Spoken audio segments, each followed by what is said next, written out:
സ്വാഗതം പേജ് 10 സ്റ്റോറീസിലേക്ക്. ബീഹാർ തെരഞ്ഞെടുപ്പ് ഫലം പുറത്തു വന്നിട്ടും കേരളത്തിൽ പലർക്കും SIR അതായത് സ്പെഷ്യൽ ഇൻറ്റൻസീവ് റിവിഷൻ അഥവാ തീവ്ര വോട്ടർ പട്ടിക പരിഷ്കരണം ഉണ്ടാക്കുന്ന പ്രത്യാഘാതത്തെക്കുറിച്ച് ബോധം വന്നിട്ടില്ല എന്നാണ് തോന്നുന്നത്. എല്ലാവരും ഉഴപ്പൻ മട്ടിലാണ് SIRനെ നോക്കിക്കാണുന്നത്. പക്ഷേ അങ്ങനെ കണ്ടാൽ മതിയോ എന്നതാണ് ഏറ്റവും പ്രധാനപ്പെട്ട ചോദ്യം. ഈ വീഡിയോയിൽ പ്രധാനമായും രണ്ട് കാര്യങ്ങളാണ് പരിശോധിക്കുന്നത്. ഒന്ന്, BJPയുടെ രാഷ്ട്രീയ അജണ്ടയാണോ SIR? കേരളത്തിലെ SIRലൂടെ BJP എന്തെങ്കിലും ലക്ഷ്യം വെക്കുന്നുണ്ടോ? രണ്ട്, ബീഹാർ തെരഞ്ഞെടുപ്പ് ഫലത്തിന്റെ പശ്ചാത്തലത്തിൽ നമ്മൾ എത്രത്തോളം ഗൗരവത്തോടെ SIRനെ സമീപിക്കണം, നോക്കിക്കാണണം. ഇക്കാര്യങ്ങൾ ഈ വീഡിയോയിലൂടെ നോക്കാം. ആദ്യം മുൻ മന്ത്രി TM തോമസ് ഐസക് ഒരു ഫേസ്ബുക്ക് പോസ്റ്റ് ഇട്ടു. അതിലേക്ക് പോകാം.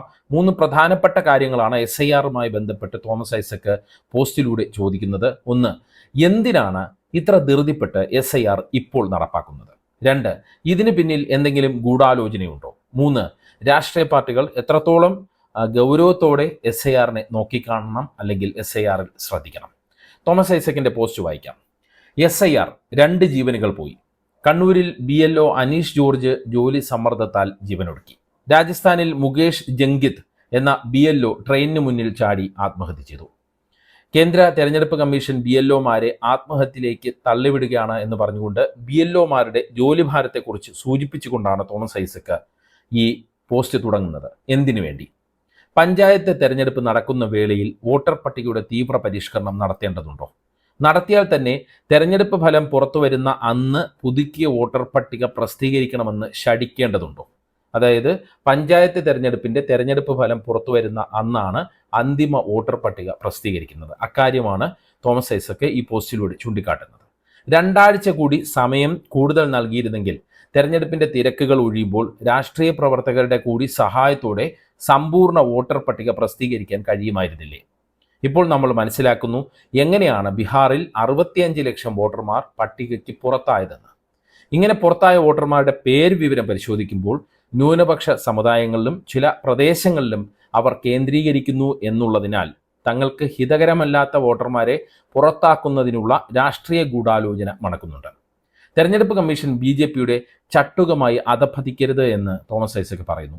കഴിഞ്ഞ ദിവസം ഞാൻ ഒരു BLOയുമായി അദ്ദേഹത്തിൻ്റെ അനുഭവങ്ങൾ ചർച്ച ചെയ്തു എന്ന് തോമസ് ഐസക് പറയുകയാണ്. ഫോമുകളെല്ലാം വിതരണം ചെയ്തിട്ടുണ്ട് എന്ന് BLO പറയുന്നു. പക്ഷേ 10% പോലും പൂരിപ്പിച്ച് തിരിച്ചു കിട്ടിയിട്ടില്ല. വീടുകളിൽ ചെന്നാൽ പലപ്പോഴും ആളുകൾ കാണില്ല. മാത്രമല്ല അങ്ങനെ വീട്ടിലില്ലാത്തവരെ 3 ആയിട്ടേ മാർക്ക് ചെയ്യാനാകൂ. അതായത് SIR ഫോമിൽ ഈ വീട്ടിൽ ആളില്ല എങ്കിൽ 3 ആയിട്ടേ മാർക്ക് ചെയ്യാൻ പറ്റൂ. 1 ആബ്സെന്റ്, 2 ഷിഫ്റ്റ്, 3 ഡെത്ത്. മരണവും സ്ഥലം മാറ്റവും തിരിച്ചറിയാം. എന്നാൽ ആബ്സെന്റ് എങ്ങനെ തിരിച്ചറിയും? അവരുടെ വോട്ടിന് എന്ത് സംഭവിക്കും എന്നുള്ള സുപ്രധാനമായ ചോദ്യമാണ് തോമസ് ഐസക് ചോദിക്കുന്നത്. നല്ല പങ്ക് വോട്ടർമാർ ആബ്സെന്റ് ആകാനുള്ള സാധ്യതയാണ് BLO ഈ തോമസ് ഐസക് സംസാരിച്ച BLO അദ്ദേഹവുമായി പങ്കുവച്ച ആശങ്ക. ഒരു മാസത്തിനുള്ളിൽ ഒരു BLOയ്ക്ക് 600 മുതൽ 1500 വരെ വോട്ടർമാരുടെ വിവരങ്ങൾ ഫോമിൽ പൂരിപ്പിച്ച് അപ്ലോഡ് ചെയ്യാൻ കഴിയില്ല എന്ന് വ്യക്തമാണ്. കാരണം ഭൂരിപക്ഷം വോട്ടർമാർക്കും തനിച്ച് ഫോം പൂരിപ്പിക്കാൻ അറിയില്ല. പ്രത്യേകിച്ച് 2002 വോട്ടർ പട്ടികയിലെ വിവരങ്ങൾ അപൂർവം പേർക്കേ പൂരിപ്പിക്കാനാകൂ. അത് മുഴുവൻ ഓൺലൈനായി വിവരം ശേഖരിച്ച് BLO തന്നെ പൂരിപ്പിക്കണം. അത്രത്തോളം ജോലിഭാരമാണ് BLOയ്ക്ക് വന്നു ചേരുന്നത്. 3 വട്ടമെങ്കിലും ഓരോ വീടും BLO സന്ദർശിക്കേണ്ടി വരും.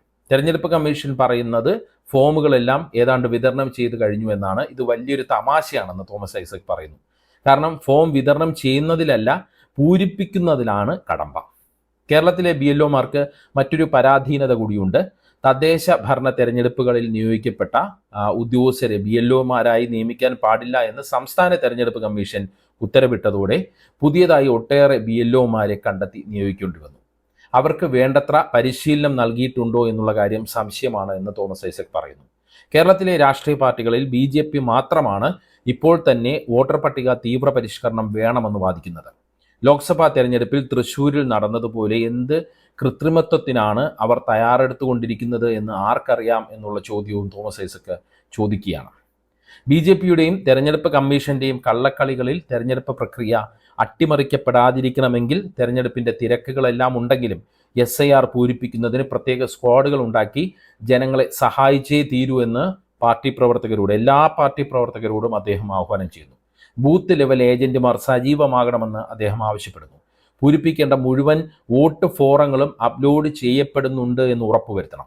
തെരഞ്ഞെടുപ്പ് പ്രക്രിയ അട്ടിമറിക്കാൻ ഒരു ശക്തിയെയും അനുവദിക്കരുത്. ഒരു പ്രതീക്ഷ സുപ്രീം കോടതിയിലാണ് ഉള്ളതെന്ന് അദ്ദേഹം പറയുന്നു. വോട്ടർ പട്ടിക പ്രസിദ്ധീകരിക്കാനുള്ള സമയമെങ്കിലും നീട്ടി നിശ്ചയിക്കാൻ സുപ്രീം കോടതിക്ക് കനിവുണ്ടാകുമോ എന്ന് ചോദിച്ചുകൊണ്ടാണ് തോമസ് ഐസക് ഈ പോസ്റ്റ് അവസാനിപ്പിക്കുന്നത്. അതായത് BLOമാർക്ക് വൻ ജോലിഭാരമാണ് SIRലൂടെ വരുന്നത്.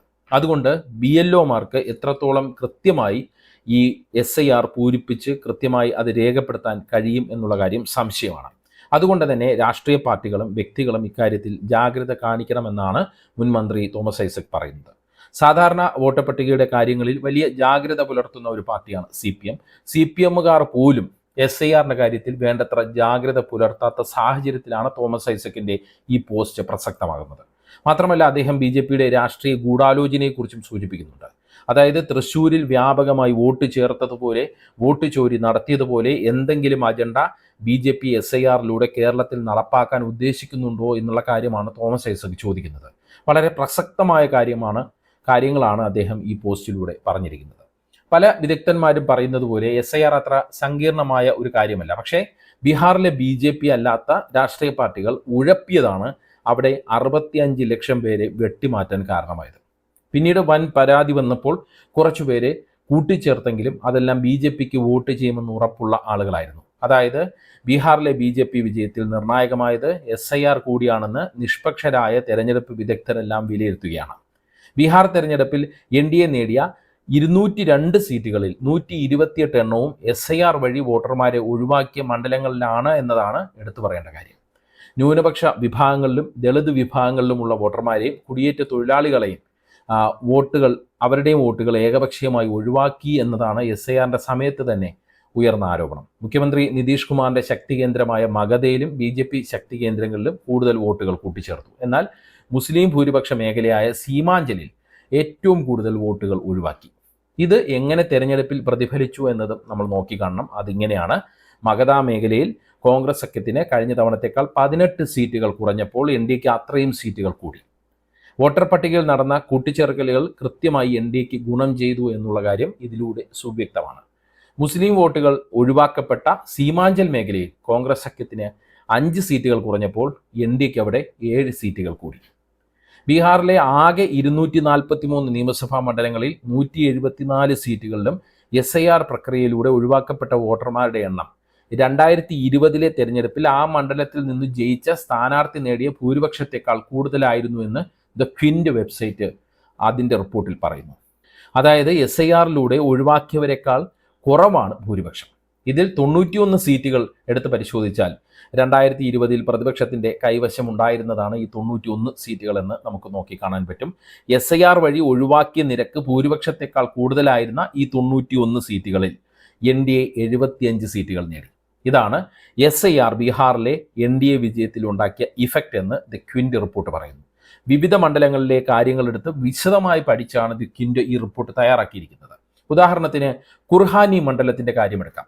2020 RJD ജയിച്ച മണ്ഡലമാണിത്. ഇവിടെ SIRന്റെ ഭാഗമായി ഒഴിവാക്കിയത് 24,000 വോട്ടുകളാണ്. മണ്ഡലത്തിൽ BJP ഇത്തവണ ജയിച്ചത് 9,718 വോട്ടുകൾക്കാണ്. അതായത് 24,000 വോട്ട് കുറഞ്ഞപ്പോൾ സീറ്റ് BJPക്ക് അനുകൂലമായി മാറിയെന്ന് അതിൻ്റെ അർത്ഥം. ഇത്രയും ബീഹാറിലെ കാര്യം പറഞ്ഞത് സൂക്ഷിച്ചില്ല എങ്കിൽ ഇതുപോലെ കേരളത്തിലും സംഭവിക്കാമെന്നുള്ള കാര്യം ഓർമ്മപ്പെടുത്താനാണ്.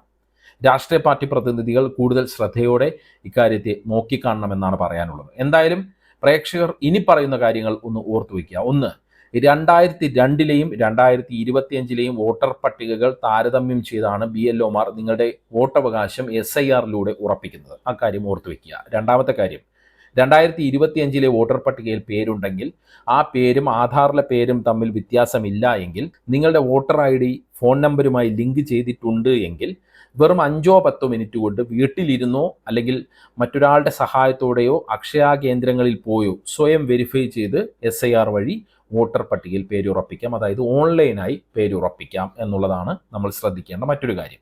3, വീടുകളിൽ ചെല്ലുമ്പോൾ ആളില്ലാതെ വരുന്നതാണ് ഈ BLOമാർ നേരിടുന്ന ഏറ്റവും പ്രധാനപ്പെട്ട പ്രശ്നം. അതുകൊണ്ട് തന്നെ നിങ്ങളുടെ വീടുകളിൽ പകൽ ആളില്ല എങ്കിൽ അക്കാര്യം നിങ്ങൾ അയൽക്കാരെ അറിയിക്കണം. അല്ലെങ്കിൽ BLOമാരുടെ ഫോൺ നമ്പർ എടുത്ത് ഇക്കാര്യം അവരെ അറിയിക്കണം. അല്ലെങ്കിൽ ഏതെങ്കിലും നിങ്ങൾക്ക് അനുഭാവമുള്ള അല്ലെങ്കിൽ നിങ്ങൾക്ക് സജീവമായി ബന്ധമുള്ള രാഷ്ട്രീയ പാർട്ടി പ്രവർത്തകരെയെങ്കിലും ഇക്കാര്യം അറിയിച്ചിരിക്കണം.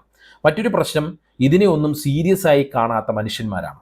എന്തിന് ഇത്രയും കഷ്ടപ്പെട്ട് വോട്ടർ പട്ടികയിൽ വോട്ട് ചേർക്കണമെന്ന് ചിലർ BLOമാരോട് തന്നെ ചോദിക്കുന്നുണ്ട്. ഞങ്ങൾക്ക് ഇതിലൊന്നും താല്പര്യമില്ലെന്ന് പറയുന്ന ആളുകൾ കാരണവും നമ്മുടെ ജനവിധി അട്ടിമറിക്കപ്പെടാം. ഇത്തരക്കാരെ ഇപ്പോഴത്തെ ഒരു സവിശേഷ സാഹചര്യം വോട്ട് ഉറപ്പിക്കേണ്ടതിൻ്റെ ആവശ്യകതയെക്കുറിച്ച് ബോധ്യപ്പെടുത്താൻ രാഷ്ട്രീയ പാർട്ടികൾ തന്നെ മുന്നിട്ടിറങ്ങണം. അതിന് പഞ്ചായത്ത് തെരഞ്ഞെടുപ്പിൻ്റെ തിരക്കുകൾ ഒരു തടസ്സമായി കാണരുത്. തോമസ് ഐസക് പറഞ്ഞതുപോലെ ബീഹാറിൽ എന്താണ് സംഭവിച്ചത് എന്ന് ആളുകളോട് പാർട്ടി പ്രവർത്തകർ പറഞ്ഞ് മനസ്സിലാക്കി കൊടുക്കണം. പഞ്ചായത്ത് തെരഞ്ഞെടുപ്പിൻ്റെ തിരക്കിനിടയിൽ SIR നടപ്പാക്കുന്നതിലെ രാഷ്ട്രീയ അജണ്ട ഇത്തരക്കാരെ തനിക്കെന്തിന് വോട്ട് എന്നൊക്കെ ചിന്തിക്കുന്നവരെ ഈ രാഷ്ട്രീയ അജണ്ട പറഞ്ഞു കൊടുക്കണം. പ്രവാസികൾക്കും ഓൺലൈനിലൂടെ വോട്ട് ഉറപ്പിക്കാൻ പറ്റും എന്നത് അവരെയും അറിയിക്കണം. കേരളത്തിൽ CPM അല്ലേ ഭരിക്കുന്നത്, അതുകൊണ്ട് SIR വഴി ന്യൂനപക്ഷങ്ങളുടെ വോട്ട് ഒഴിവാക്കപ്പെടില്ല എന്നൊന്നും ആരും വിചാരിക്കരുത്. തൃശ്ശൂരിൽ നടന്നതുപോലെയുള്ള സൈലന്റ് ഓപ്പറേഷൻ നടത്താൻ കഴിവുള്ളവരാണ് എതിർപക്ഷത്തുള്ളത് എന്ന് മനസ്സിലാക്കുക. രാഹുൽ ഗാന്ധി പുറത്തുവിട്ടതുപോലെ വോട്ട് ചോരി ആരോപണങ്ങളും നമ്മുടെ മനസ്സിൽ വേണം. അതുകൊണ്ട് നിങ്ങളുടെ വോട്ടുകൾ ഉറപ്പിക്കുക. SIR ഫോമുകൾ പൂരിപ്പിക്കാൻ സമയം കണ്ടെത്തുക. ഇപ്പോൾ കാണിക്കുന്ന ഉഴപ്പ് കാരണം നാളെ നിങ്ങൾക്ക് ദുഃഖിക്കാൻ ഇടവരുത്താതിരിക്കുക. എന്താണ് ഈ വിഷയത്തിൽ നിങ്ങൾക്ക് പറയാനുള്ള കാര്യം? കമൻറ്റ് ചെയ്യുക. വാട്സപ്പിൽ പേജ് 10 സ്റ്റോറീസ് വീഡിയോകൾ കിട്ടാൻ കമൻറ്റ് ബോക്സിലുള്ള ലിങ്കുകൾ ക്ലിക്ക് ചെയ്യുക. വാട്സപ്പ് ചാനലിലോ അല്ലെങ്കിൽ വാട്സപ്പ് ഗ്രൂപ്പിലോ അംഗമാകാം. നന്ദി, നമസ്കാരം.